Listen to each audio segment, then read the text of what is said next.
काफ़ी कॉम्प्लिकेटेड सी हो रही है सिचुएशन, क्योंकि दरअसल हकीकत में लड़ाई तो ये इजराइल और ईरान के बीच में थी, या आप यूँ कह सकते हैं कि पैलेस्टाइन और इजराइल के बीच में थी, और ईरान चूंकि उसे सपोर्ट कर रहा था और हिजबुल्लाह फैक्टर था उसमें, और बाकी जो हूथी और हमास फैक्टर्स थे। लेकिन अल्टीमेटली जो लड़ाई है वो अमेरिका और ईरान के बीच में आके रुक गई, जिसमें इसराइल एक साइड रोल कर रहा था। और अब ये जो अमेरिका का फोकस है या डोनाल्ड ट्रंप का फोकस है, वो किसी भी तरीके से इस वॉर को रोकना चाहते हैं। इसराइल पहले दिन से इस वॉर को नहीं रोकना चाह रहा। इसराइल का ये मानना है कि उसके ऑब्जेक्टिव अभी पूरे नहीं हुए, और उसके ऑब्जेक्टिव से कि ईरान को या तो पूरी तरह से निस्ते नाबूद कर दिया जाए, और उसके जो प्रॉक्सीज हैं उनको भी न्यूट्रलाइज कर दिया जाए, और इन द प्रोसेस वो जितना भी ग्रेटर इसराइल का उनका सपना है और ज़मीन जितनी ले सकते हैं उसे भी ले ली जाए।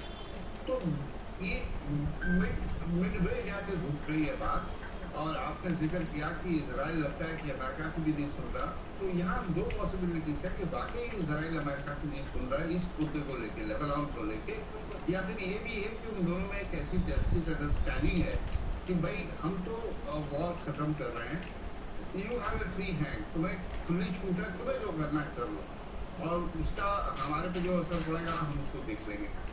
और फाइनल कॉल अभी ईरान के हाथ में काफी हद तक है, क्योंकि डील जिस तरह से जो 14 पॉइंट हम देख के चल रहे हैं, अगर उसमें से 8, 9 या 10 पॉइंट भी हमने देखा कि किस तरह से ईरान की फेवर में है।